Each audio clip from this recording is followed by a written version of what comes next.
Welcome to Ayurveda and Spirituality with your host, Alakananda Ma, a renowned Ayurvedic expert and a graduate of a top London medical school.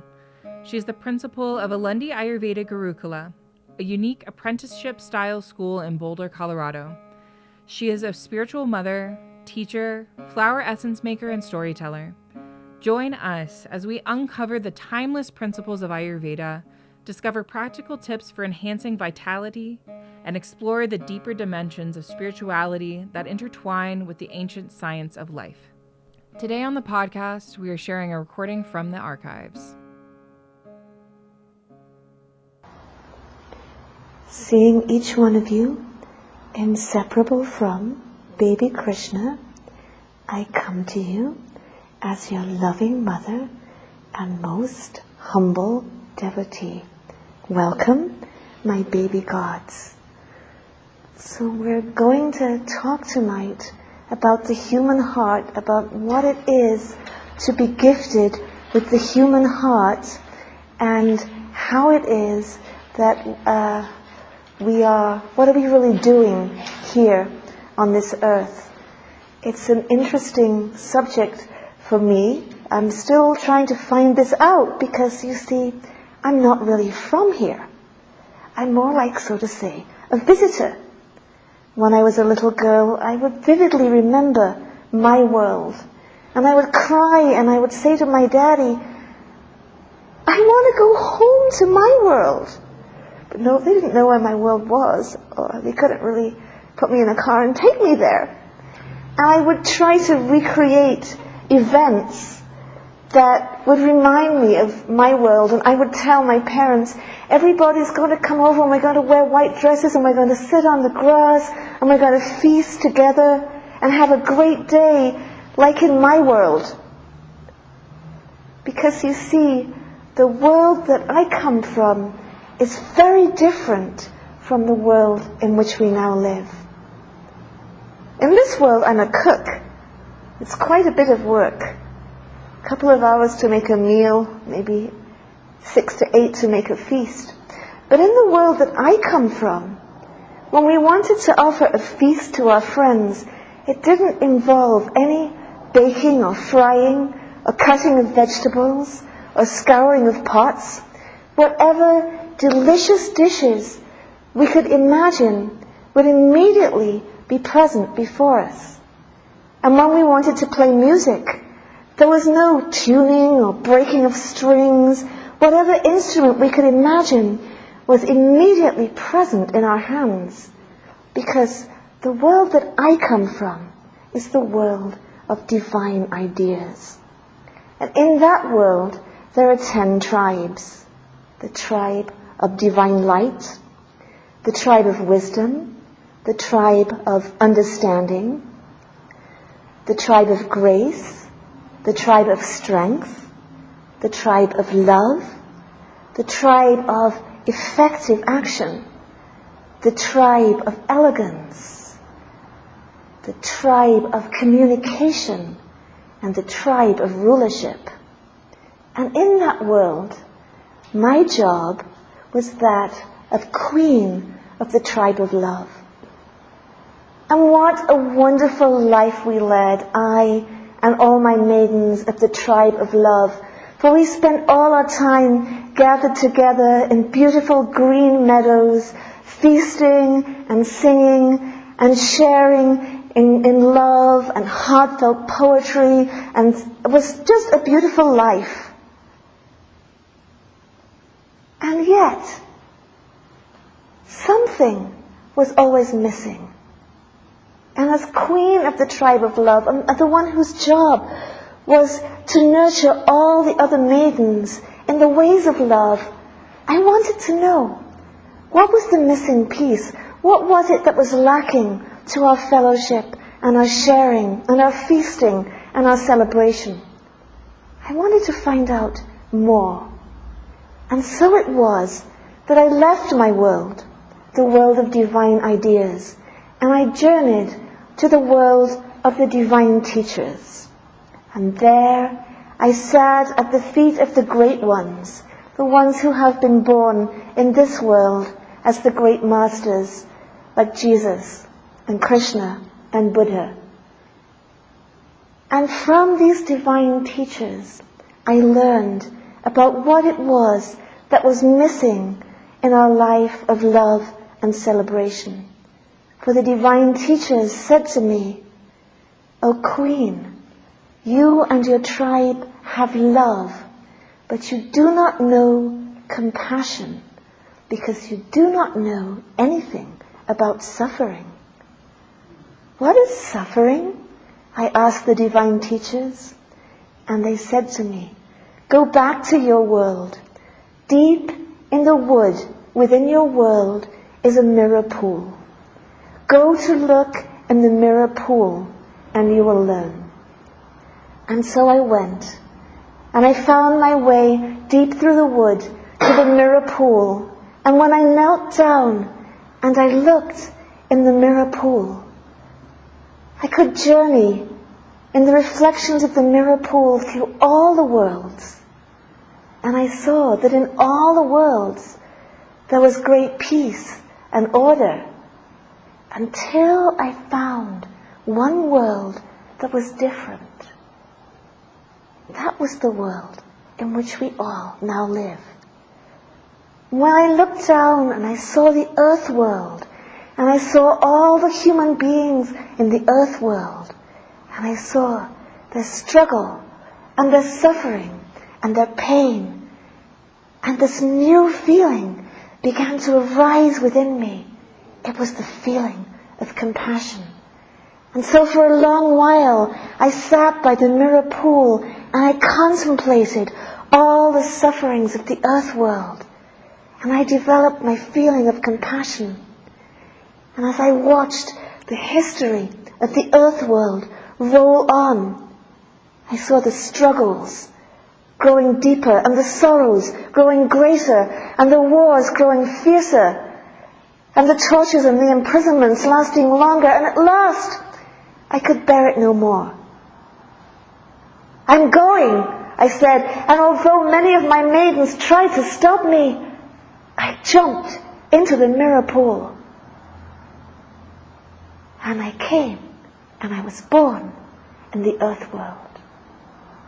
And soon the bravest of my maidens began to follow me too, and all of us began to take birth in the earth world.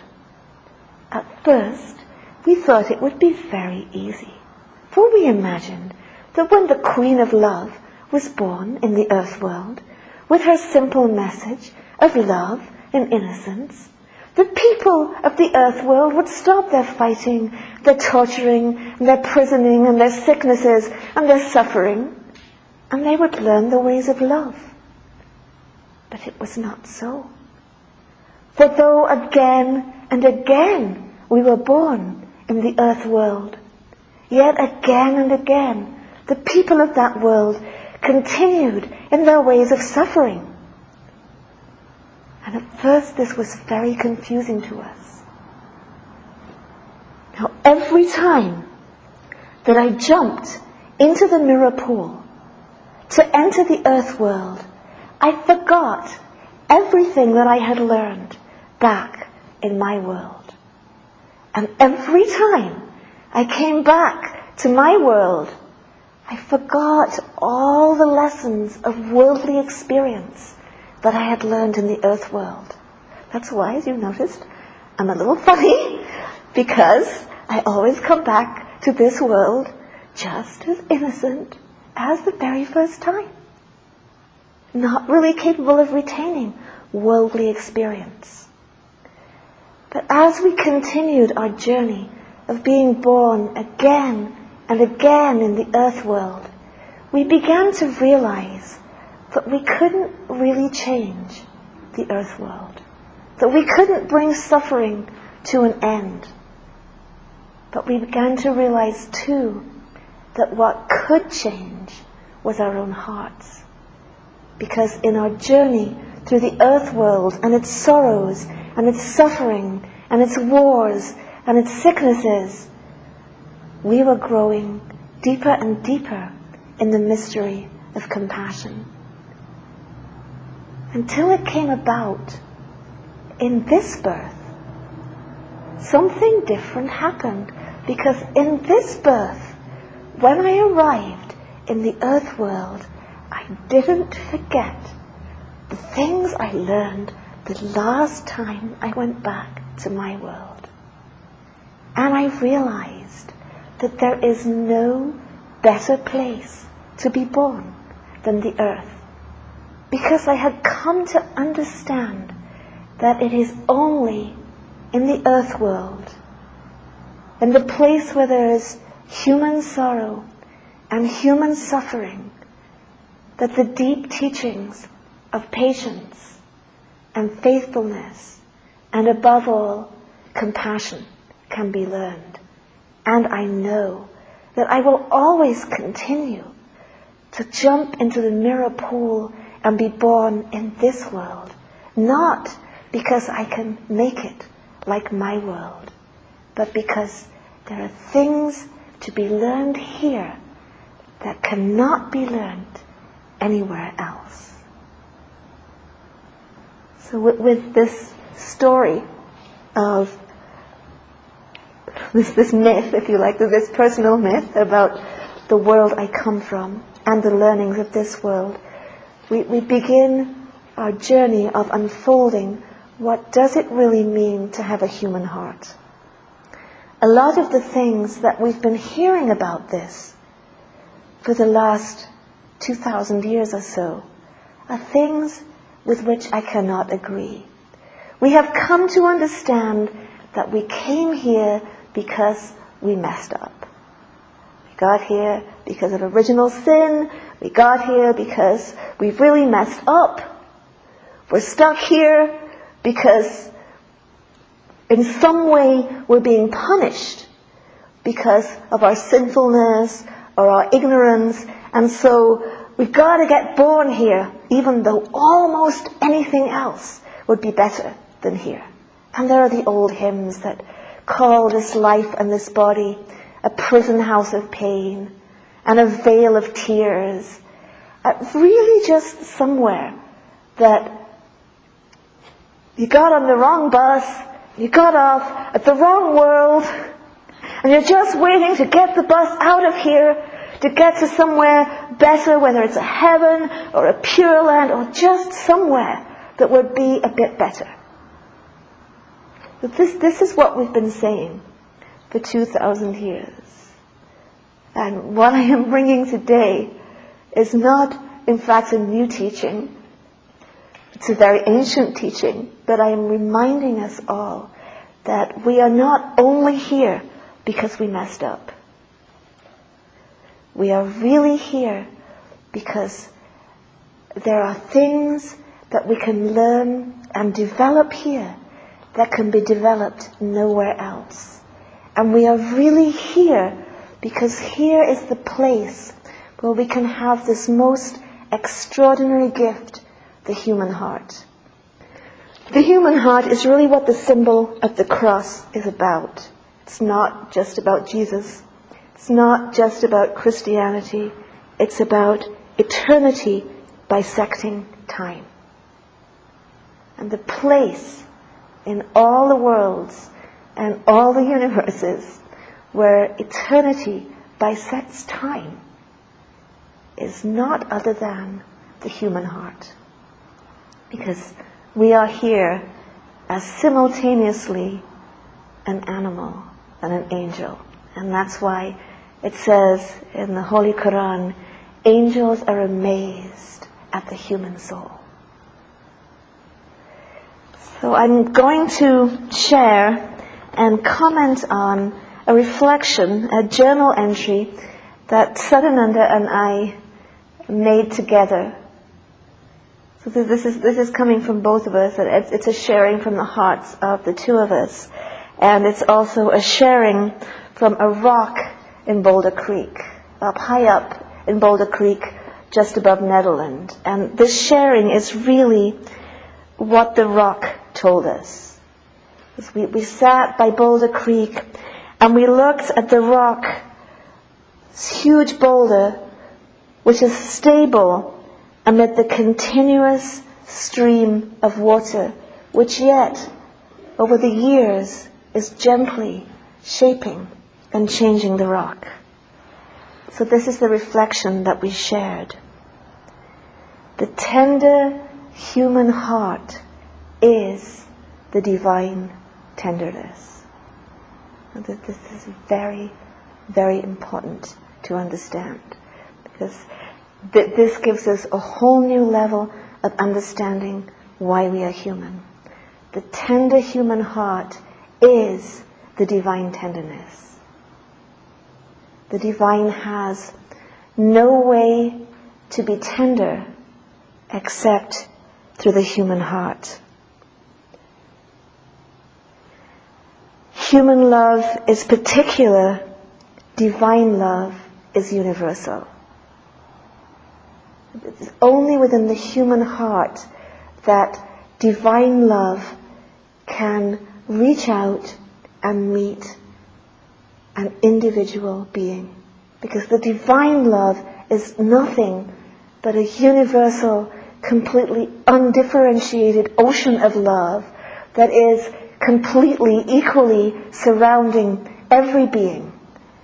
But it's the human face of the divine love that has that ability to be particular, to love a person. In the God-man, or the God-woman, divine love meets human love, and God acquires a breakable, vulnerable heart. That is really, this is the question that you had asked me earlier on today. Why are we here? How did we get here? How did we get into this mess? What are we doing here? Because this is God's journey to have a heart that can be broken open, and eyes that can gaze into other eyes, and eyes that can weep with love. God can do this only through the human heart. The purpose of millions of births is that the human can experience limitless divine love, and that God can experience tender human love through the human heart. The God-man or the God-woman, myself, is the human heart of God. The beyond God, as Meher Baba would put it, through its divine whim, brings forth the phenomenal world. Manifests itself, its own nature, as the whole evolution of life within the phenomenal world, with no other purpose but to manifest as a human being. Because it's at that point, within the human heart, within the broken open, the love-realized human heart, the beyond God re-meets itself as the divinized human, having a capacity that the beyond, whatever you want to call that, the void, the fullness, the emptiness, whatever you want to call that, consciousness, Satchidananda, doesn't have that capacity until journeying through millions and millions of births, from amoebas all the way to us, and through our journey of lifetimes, of first not consciously on the path, then consciously on the path, finally the broken open heart of love. This is not only the completion of the human journey into divinization, it's the completion of the divine journey as the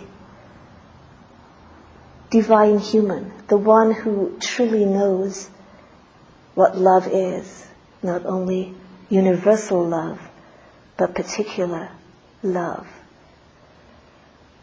There's a poem that I wrote back when I was a young nun, and I was making a retreat, conducting spiritual exercises and reflecting on passages from the gospel. That's back then when I was a young nun.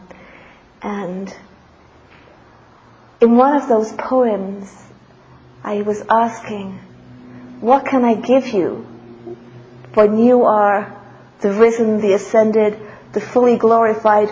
What can one like me give you?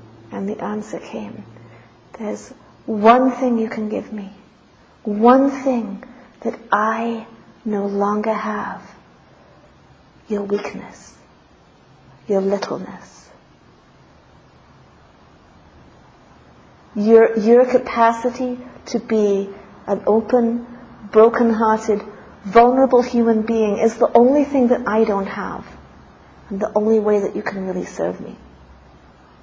And time and again, and every day, we get it upside down. We get up in the morning and think, today I'm going to be the person who never gets anything wrong, who pleases everyone, who's totally invulnerable, and we create a whole fantasy about enlightenment, being me, always being right, never making mistakes, never messing up, never getting yelled at, right? We have a complete omnipotence fantasy of what the goal of our spiritual path will be, and it's all about me being invulnerable and never being wrong, never being hurt, never being upset, never making a mistake, never getting yelled at. And that is exactly what Adam did when, instead of reaching out to eat the juicy, bursting, delicious fruit of life, he reached out instead, and he took the fruit of the tree of knowledge, and he went up into his head, and he said, I'm going to figure all this out. And I will be like God, and I will get it all right. And that's when he had to go out of Eden and start to experience the suffering of thorns and thistles and sweat. Because instead of reaching for that juicy fruit of the tree of life, we went to the tree of knowledge and we said, I'm going to become the omnipotent one who's always right and invulnerable. And I challenge each and every one of us, and I challenge myself on a daily basis, to look and see if every day when you get up, you are not really making the aspiration, today, I'll never mess up. I'll feel really good. I'll be really invulnerable. I'll beat God today. And if we don't somewhere cherish that little fantasy that somehow Buddhahood, or God realization, or whatever it is we want to attain, will mean nothing bad will ever happen to me again. And I'll never be wrong ever again. And I'll never hurt. Because that is when we have drifted away from the human heart to the human brain. The human brain's trying to figure it all out. And God is saying, hello, I was right here all along. In your heart, like it says in Quran, closer than your jugular vein. The very pulsing of your own heart is where I am. I'm waiting for you to find me because I can't find myself without you. I was a ladybug for you. I was a tree so you could be born. I was an ant and got squashed so that one day I could be you. Now I want to find myself as you. It's also so miraculous. And I think Teilhard de Chardin, wonderful paleontologist and Christian theologian, helps us to understand that every part of the journey of evolution and every being today in the phenomenal world has only one goal, and that is for us to realize our true nature. It's for your realization that the fish crawled out on land and became an amphibian. It's for your realization that warm-blooded mammals made that evolutionary leap. It's for your realization every day that the butterflies open their wings at sunrise and the bees come out of their hives, and everybody's doing their thing only because they want you to unfold the genuine human heart. Because that's what the whole adventure is really about. The purpose of millions of births is that the human can experience limitless divine love, and that God can experience tender human love through the human heart. The God-man or the God-woman, myself, is the human heart of God.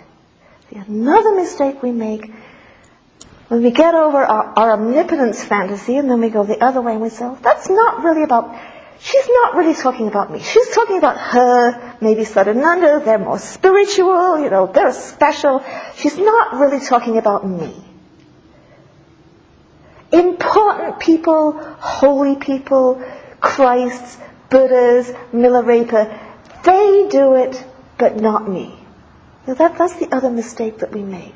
It's not my heart we're talking about. It's somebody else, better and special's heart, that's going to unfold divine love. And this is not what I am saying. There is no difference between us. We are equally gifted with the human heart. We are equally blessed with both our struggles as well as our insights. This is divine imperfection and human perfection. The one thing the divine cannot be is limited or imperfect. And that's what the divine needs the human to be. And that is human perfection, to express the divine limitation.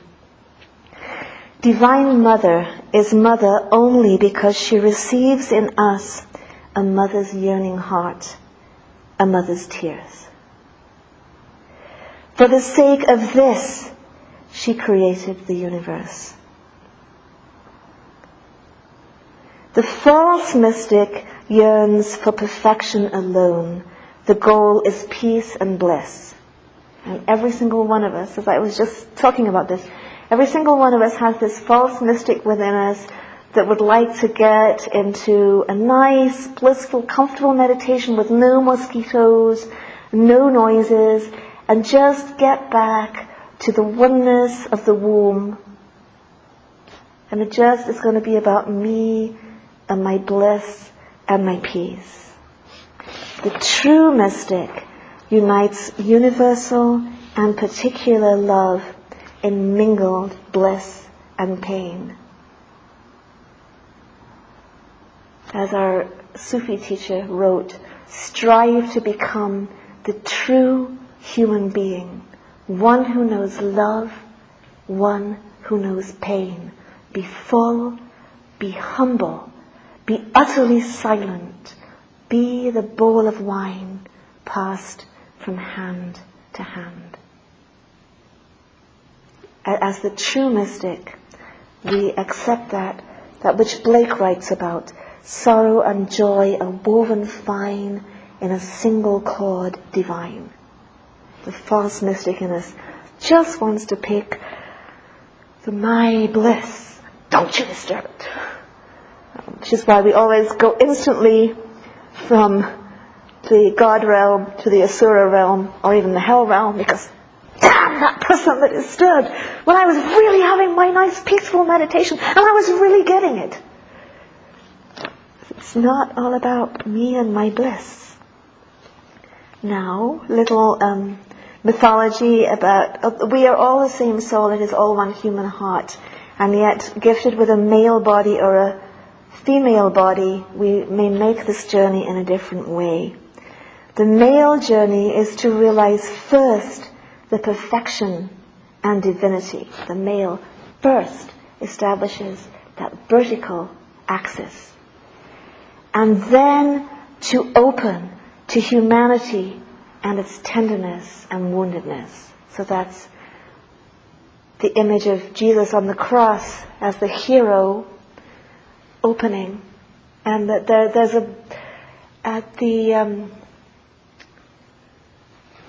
trains near the train station in Bombay, not Victoria Terminus, but that little train station begins with D and I forgot its name.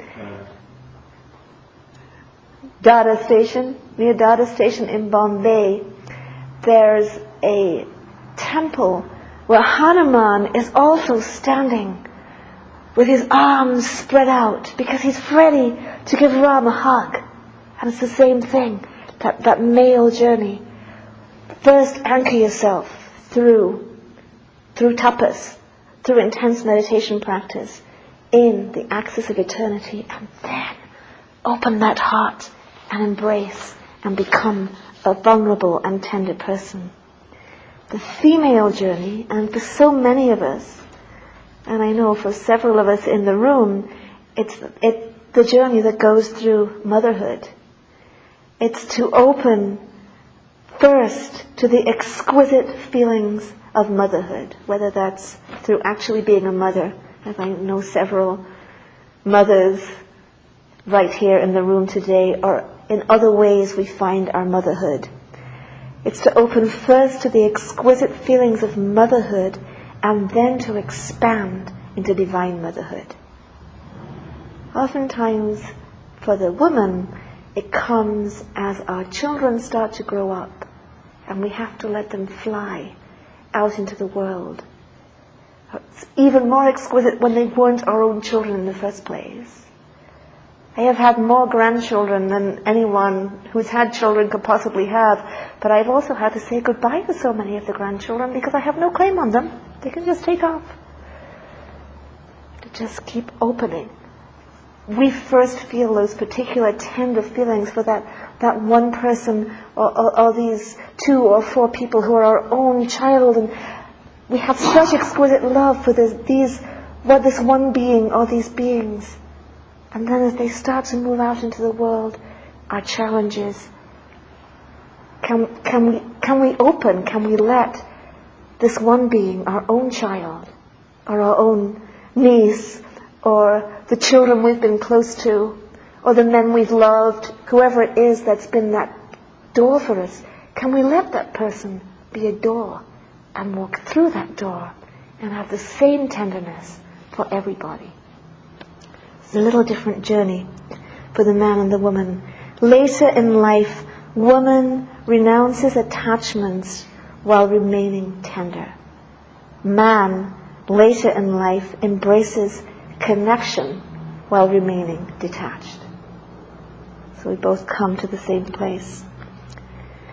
In the heart of the God-man, there is no coming or going.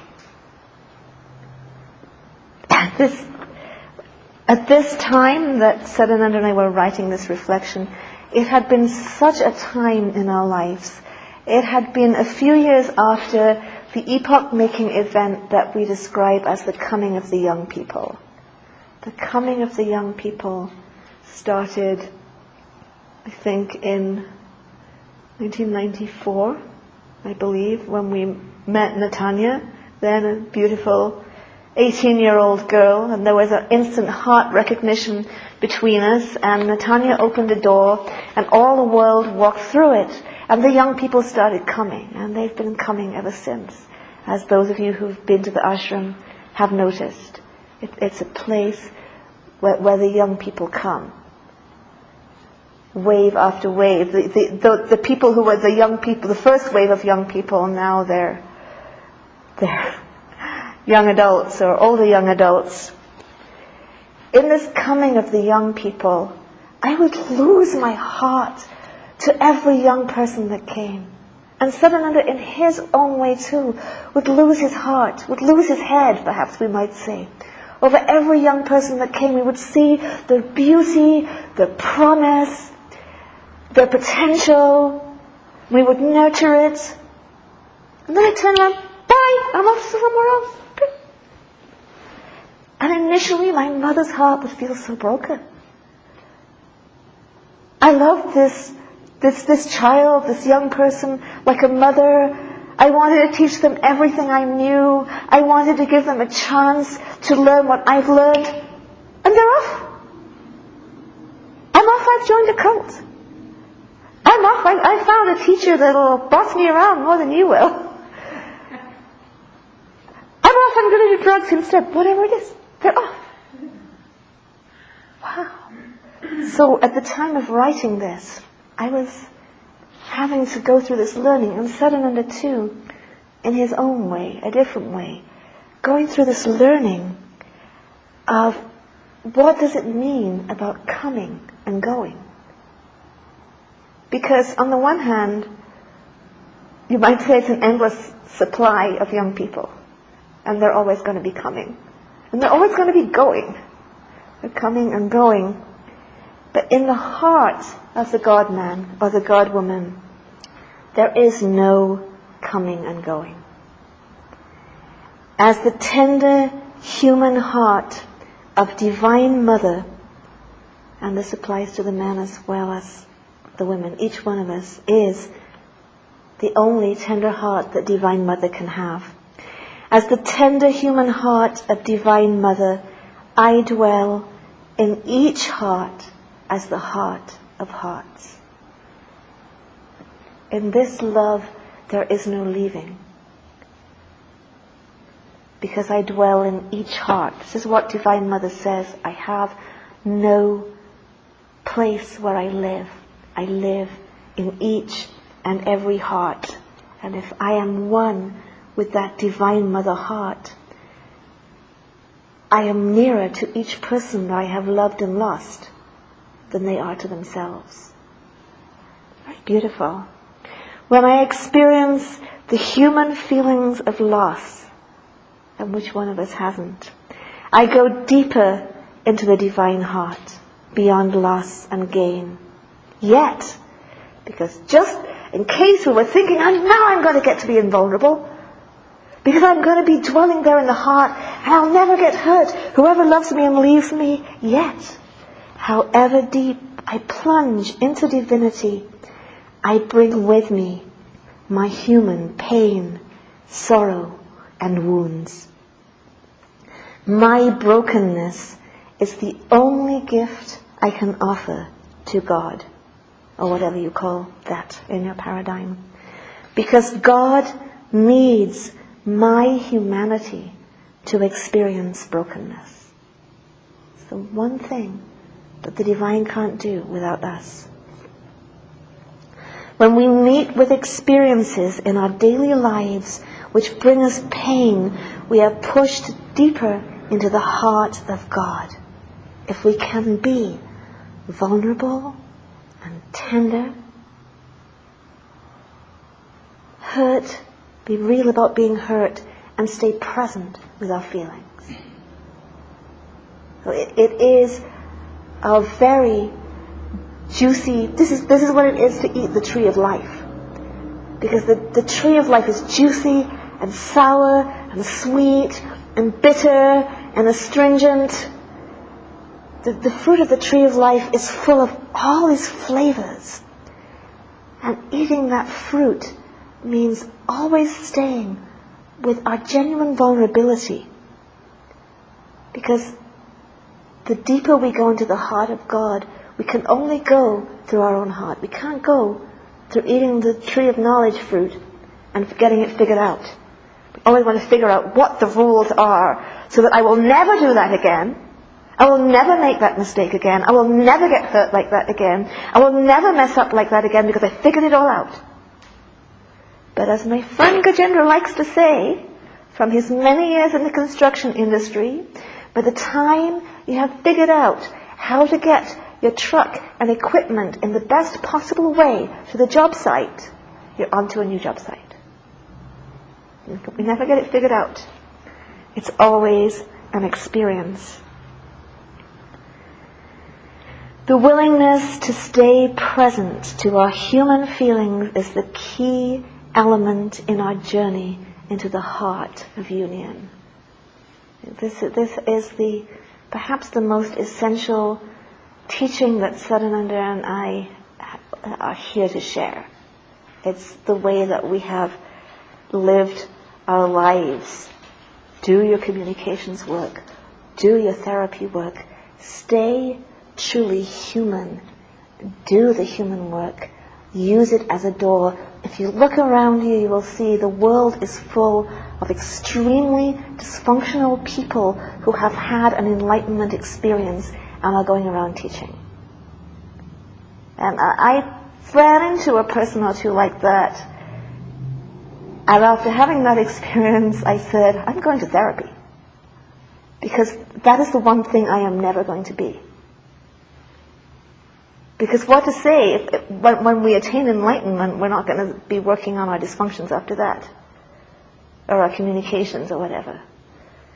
So staying present with our feelings and being real and being human all along.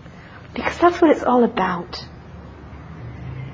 Stay with the feelings no matter how rough and raw. This is our challenge. Actually, the man's challenge is just to stay with the feelings. Feelings? That stuff. I'm going into philosophy. The man's challenge is to stay with the feelings.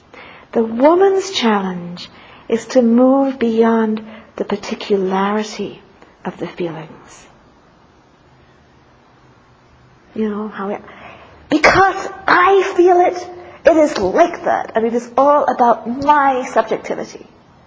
So for us as a woman, we have to move beyond the particularity. That usually means saying something like, noticing this is my tender spot, I'm feeling such and such, and then call to mind all the other feeling, all the other people that are suffering, just like me. And embrace it all, and take it all on, and move beyond this like, me and my little drama. Because the man is more like, feelings? Don't bother me with that stuff. You just get there and be with the feelings, please. And especially for the Buddhists who are here, we know what this really means. We're talking about Madhyamaka. We want to go either into the blind passion of human experience or into the nirvana of great bliss. We want to go to one extreme view or the other. Right? The man's going into the nihilistic view, the woman's going into the eternalistic view. Instead, we need to jump into the void of unknowingness. This is the challenge that we are presented with again and again, to stay in our humanity, falling neither into limitation nor into the unlimited. Staying right at that crux, that point where time and eternity bisect. That point is actual genuine Madhyamaka, actual genuine Christianity, actual true Judaism, genuine Sufic Islam, the essence of Hinduism, whatever tradition you want to practice. It's really just saying, stay right there where time bisects eternity and the human heart. To remain present and aware in embodied experience is our moment-to-moment challenge. We need the divine peace to keep us from being lost in human experience, and this is prajna, or experiential wisdom. We need our human friends and all they throw at us to avoid losing ourselves in nirvanic bliss. And this is upaya, the skillful play of life. One thing that I have learned on my life's journey is that the main function of fellow humans is to cause you trouble. That is their main purpose. Now, they may do other things, like give you birthday presents along the way. But the main purpose is to give you trouble. And that's explained in, we all know, those of us that are Buddhists here, in the mind training teachings, a very simple slogan that says, drive all blame into the one. Which means, when human beings are kindly fulfilling their given purpose of causing us trouble, don't blame them. Blame your own self-clinging. The purpose of this person giving you trouble is so that you will grow. I remember Peno Rinpoche, when he was giving us Vajrayana vows, and he said, there were vows about not offending the teacher, and he said, don't break this. Now, for my own part, go right ahead and break it. You can slander me all you like. That would be wonderful, because I'll never become angry. And I would get so much benefit. Just for your own benefit, I have to tell you to don't break these vows. For myself, I'm really cool with you breaking them. Because the more trouble you cause me, the more I'll grow. That's what he said. Because I won't get angry. And I believe he wouldn't if he said so. So we need our human friends and all they throw at us. You know this phrase with friends like that, etc.? Or I also call it sometimes friends from hell. But it's really just all about our own mind. The God-man, or the God-woman, is the meeting of humanity and divinity, and is equally indebted, moment to moment, to human blows and rebuffs as to divine solace. For both keep us on our true path.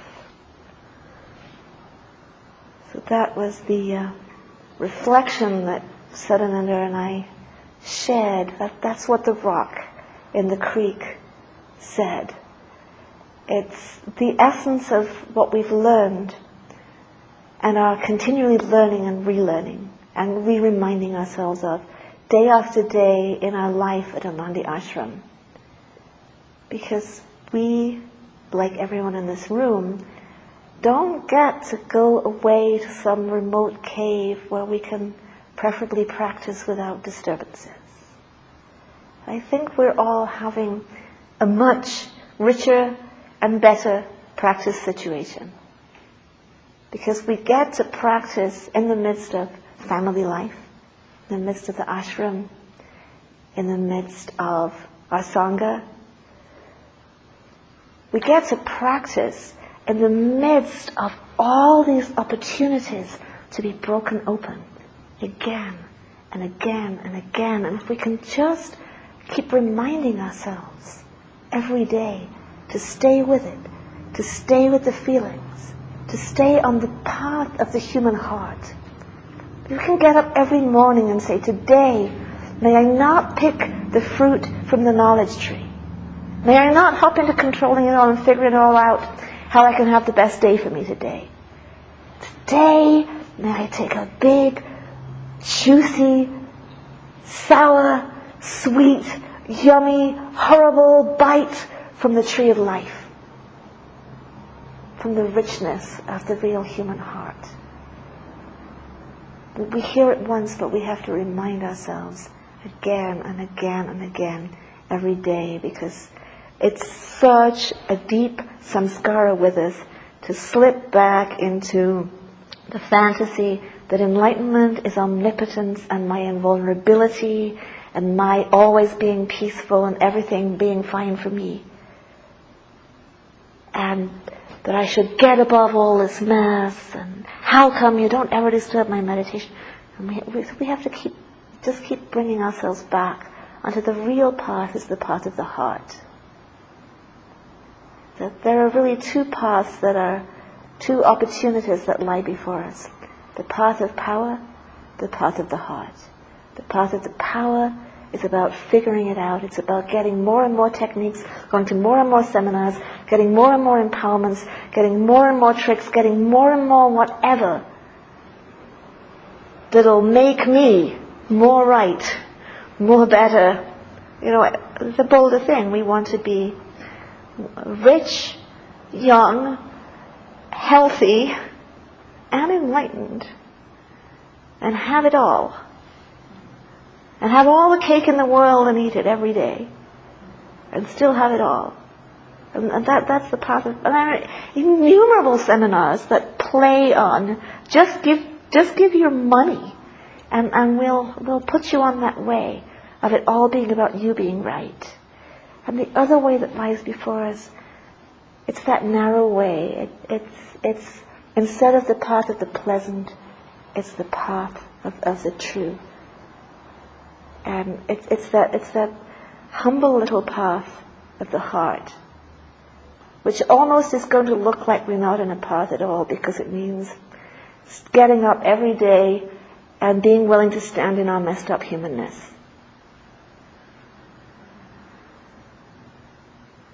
getting up the next morning and standing in it Thank again. you for tuning in to Ayurveda and Spirituality with Alakananda Ma. Personally, for myself, when Rob Zellman said that I was a Ma, called me Alakananda Ma and to go give teachings and everything, first of all, I was quite upset because I really thought that if you were a spiritual teacher, you were supposed to be perfect. Perfect and enlightened and not like me. To allow us to continue sharing valuable content, making mistakes, not snapping at people, not messing up, not having a bedroom that gets untidy as soon as I tidy it, like different from me somehow.